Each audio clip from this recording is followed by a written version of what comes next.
Namaste. Welcome to UGC Pathshala for Postgraduate Studies. I am Anita Khanna and I teach Japanese in Jawaharlal Nehru University. Today we are going to study the paper on pre-modern Japanese literature, and it's going to be delivered in English. So, the title of module we are going to study today is The Legend of the Creation of the Ceylon Island as given in the Japanese classical works. Introduction. Let me give you a brief outline of the subject.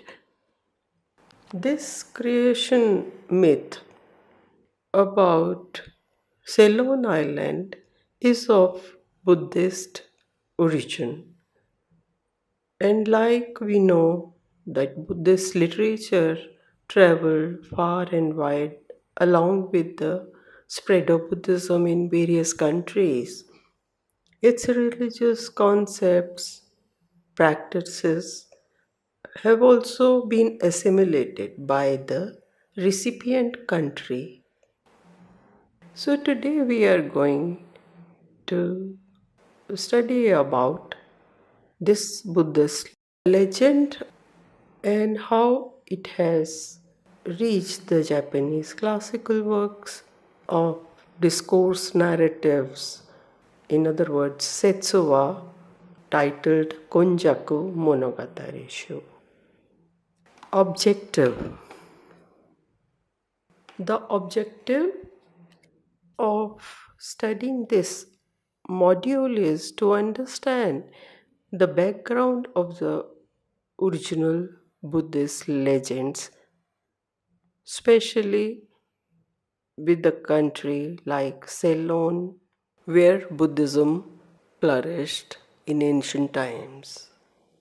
And this Buddhist legend associated with Ceylon Island has reached Japan and also adapted by the Japanese in a work I mentioned before and compiled around the 12th century.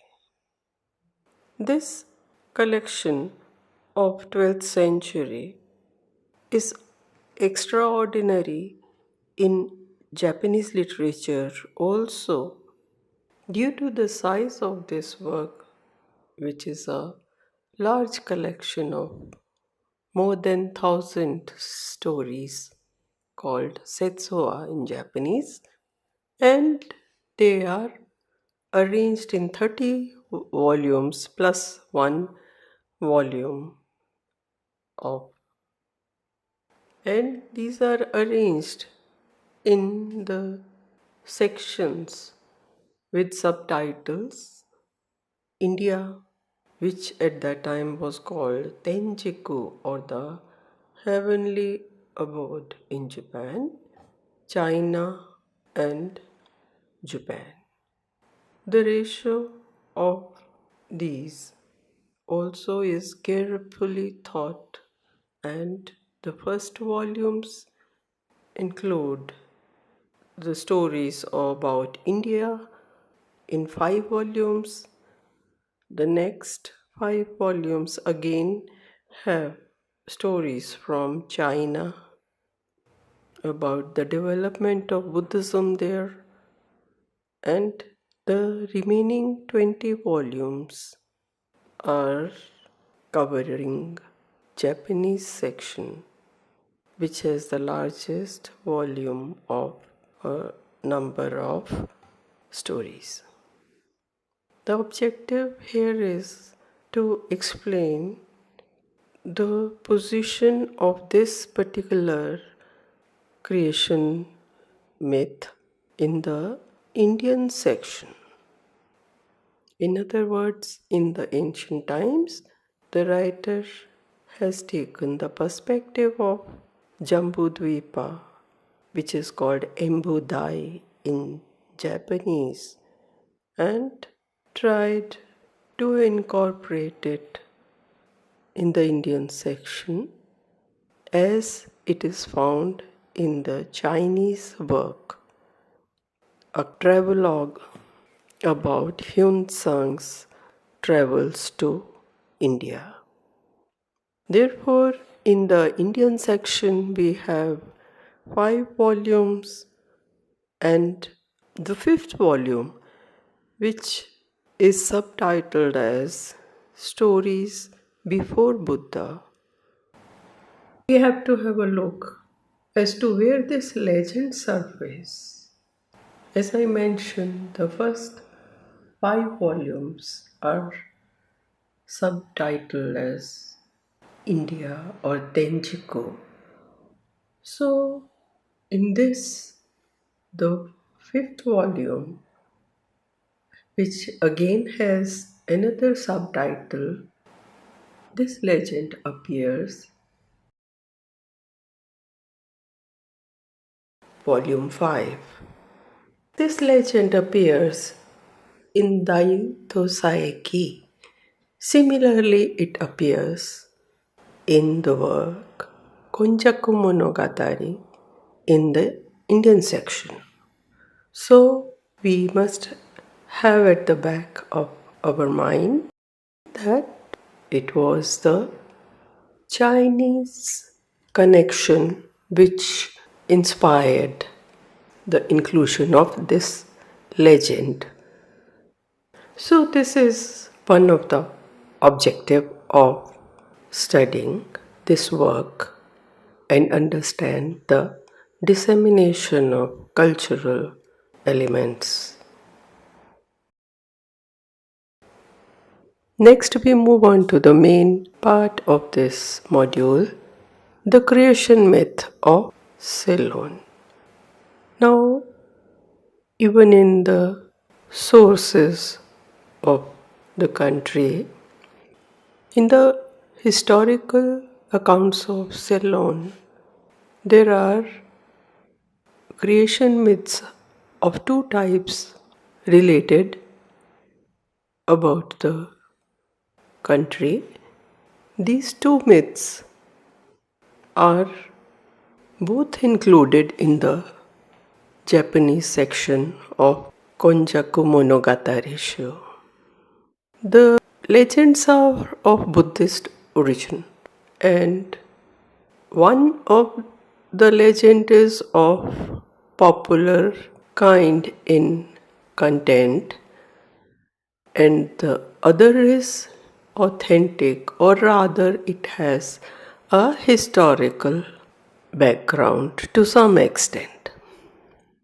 When we look at the ancient historical documents and other works of the country Ceylon, one historical work, Dipavamsa, which is the ancient most, relates the creation myth of both types. According to one, a Brahmin named Vijaya came to this island and founded his kingdom. Now, this legend is also accounted in the Chinese work written by Hyun Sang as a travelogue named Dai Thosai Ki. It's a famous work, and in this he accounts how he came to India in the year 629 AD to study about Buddhism. Hyun Sang relates how he collected a number of Buddhist scriptures, rather hundreds of scriptures with him, and brought those back to China. He did this while he stayed in India, mostly at Nalanda, where he studied, and As we all know that Nalanda in those days was internationally acclaimed university for higher learning. Hyun Sang has accounted in the work that he traveled all over India and visited the Buddhist monuments during his stay for nearly 17 years in India. And needless to say, this work Daito Saeki gives a first-hand account of his exploits in India or his adventures in India. Like this, the creation myth of the island of Simhala, as Ceylon was called in those days, is mentioned in the native country's historical accounts. Now, out of these two, the origin of the name of Simhala is also given, and as per the two mythical accounts or mythological legends of its origin, the legend which has historical authenticity, like the protagonist being the king of Wanga country, which is considered to be present Bengal, and his daughter, the princess of Kalinga. On the other hand, the second legend, which is found subsequent to this in Daito Saeki work of Chinese, the Japanese works take that as first, and the second one, in other words, the historical account recedes to the second position. So this Buddhist legend, which is accounted in the Japanese work of Konjaku Monogatari in volume 5, story 1, with the title Sokara. This is name of the protagonist. Sokara accompanying 500 merchants land in the country of goblins. And the narrative evolves like this. Once upon a time, in Tenjiku, India, there lived a man named Sokara. At one time, accompanying 500 merchants, he sailed to the southern sea in search of treasure. Suddenly there was a storm, and ship began to move swiftly towards like an arrow and finally stopped at a big island.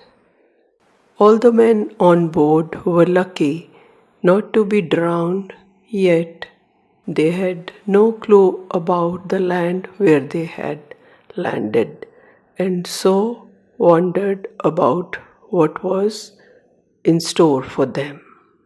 After a while, they saw a group of beautiful women pass by while singing. The men who were shipwrecked were attracted by them and approached them.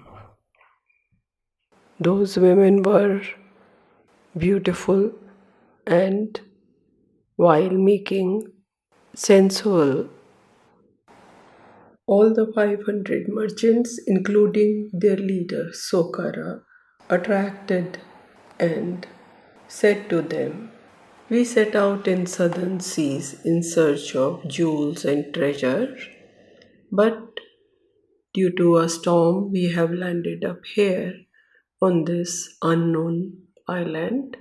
O women, while we are wondering about our fate, you have come as saviors and made us forget about our misery. We request you to allow us to accompany you and As we are shipwrecked and don't know where to go at this moment, a woman, seemingly their leader, replied, "We shall do as you desire," and asked them to follow while they led the way. Women reached a palace which was their abode, and as they entered, they locked the main door, which was an imposing iron gate. As all went inside, the gate got locked immediately, and inside there were many chambers, and there were no men, only those women lived there. All the merchants took one woman each as their partner and lived. The time passed, and it seemed that these women used to have a long nap in the afternoon. When they were sleeping, their faces, though beautiful, had some aura of ugliness or fierce. Sokara, the leader, got suspicious, and while the women dozed during the daytime, he slipped out of the palace and walked around to know more about what all was there. He noticed that there was a chamber which the woman had not shown to them. It had high walls all around and a gate which was locked. Sokara climbed up the wall from the side and looked down from above, where he found many people inside, mostly men. Some were dead while some were alive, some were wailing while others were writhing in pain. Sokara called one of them who was alive and was in senses and inquired, "Who are you? Why are you here like this?" He said, "I belong to South India. We were sailing for trade when we got caught in a storm and drifted to this place. Here we were attracted by the charms of these women living here and settled down with them, forgetting even our homes and wives and children. The inhabitants of this place are all women. First they adored us as their husbands, but when another ship arrived, they imprisoned us here." Like this, he cautioned Sokara that in actuality these women are goblins.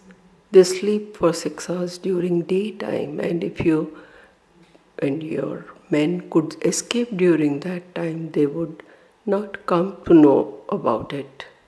We are locked here behind the fortress in this chamber. Our limbs, muscles are cut, so we cannot do much.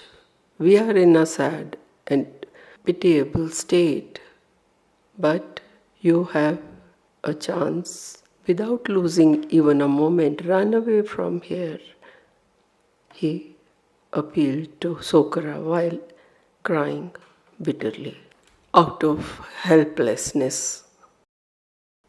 Now, here let's have a look at the main points of this storyline.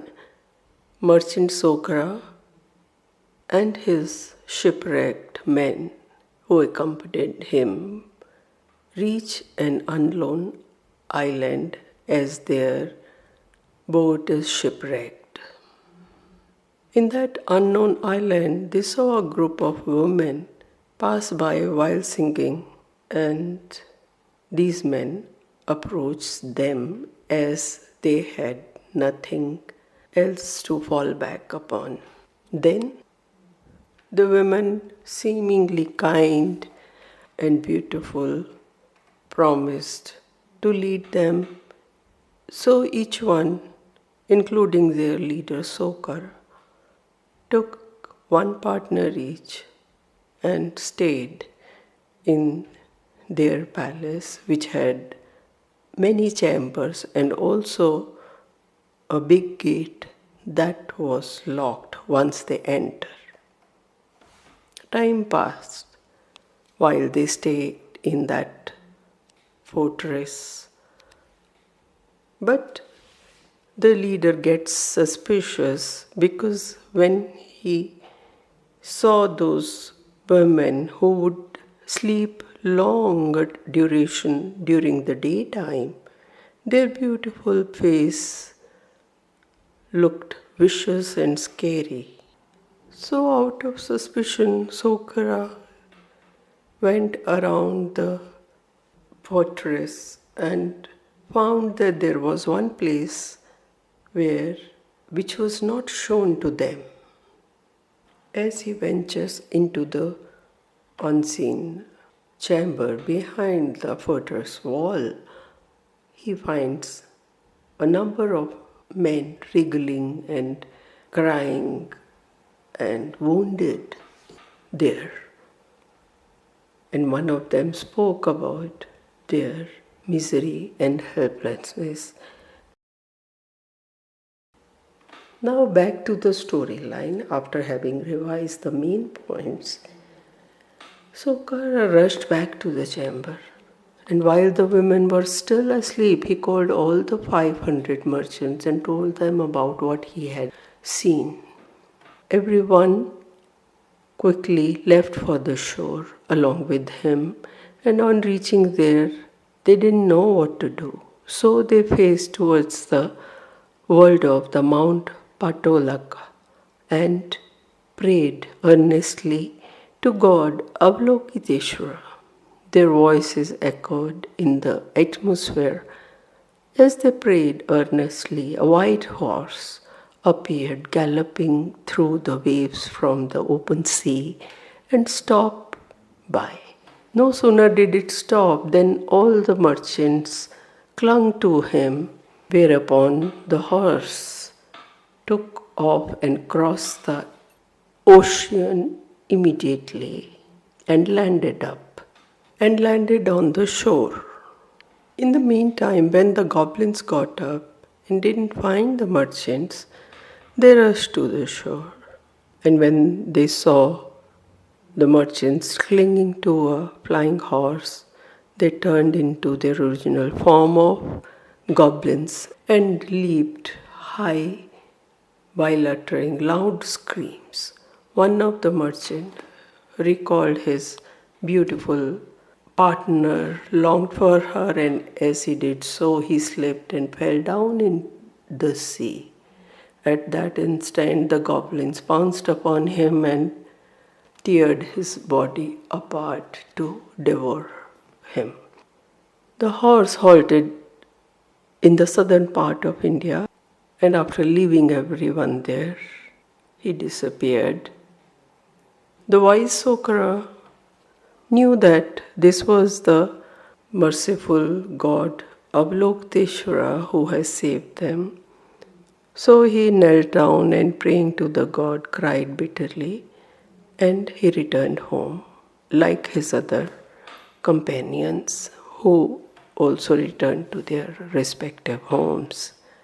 Sokara didn't speak about this incident to anyone, and 2 years passed. One day a goblin, who was Sokara's mate, approached him while he was sleeping alone in his house.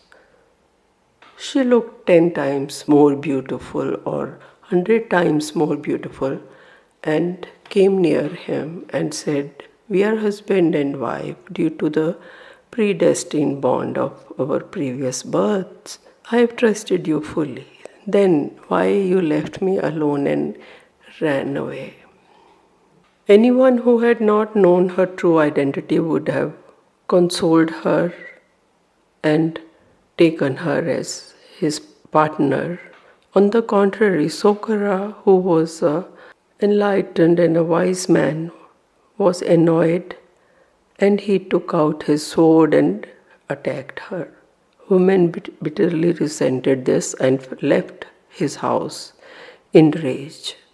From there, she went to the king's palace, and through the help of some minister, she appealed to the king.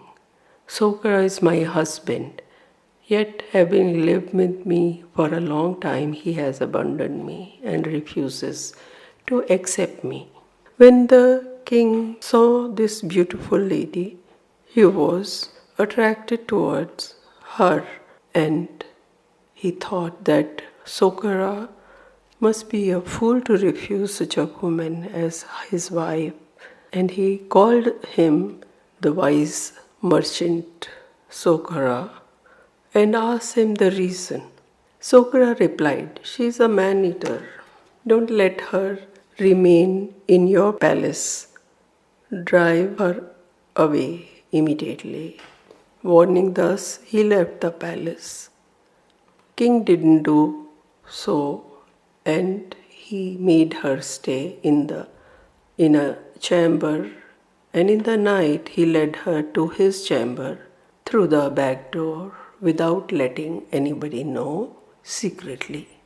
And the king thereafter did not come out of his chamber for the 3 days after that night. When Sokara came and inquired, but nobody believed him and did not bother to enter the king's chamber. 3 more days passed. Then on the 7th day, the woman came out of the chamber and stood on the edge of the roof. She looked totally different, frightening, with her mouth stained with blood. And from the rooftop, she flew up like a bird and disappeared in the clouds. All those who saw her rushed to the king's chamber to inform him about the true identity of that woman, but the king was nowhere to be found. Instead, they found the blood-stained beddings. There was a great turmoil, and everyone, the ministers, officials, lamented. The crown prince of that lamented the death of king. The crown prince was immediately enthroned, and he called Sokara and discussed the matter in detail. The crown prince was a wise man, and when Sokara disclosed to him that I warned the king repeatedly, but he did not listen to me. I know the land. He also told the king, the present king, that I know the land of goblins. I want to have some soldiers to accompany me so that I could leave immediately for that country and destroy the goblins. The king agreed and gave him the soldiers he needed. Sokara said 10,000 soldiers with bows and arrows and another 10,000 of the death squad carrying swords, and about 100 ships should accompany me, and his demand was met with immediately. As promised, Sokara killed all the goblins who had taken to their actual forms when attacked. He also saved those men who were lying in the prison with no hope. And after doing so, he set fire to each chamber of the fortress and destroyed it completely, and returned back to the king and reported it. The king was satisfied, and he gave that island to Sokara as a reward. Sokara agreed, and he accompanied 20,000 soldiers and settled in that country and lived happily thereafter. That land is still inhabited by the descendants of Sokara.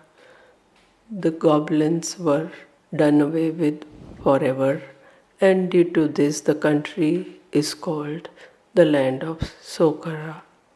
It has been told to us through the word of mouth.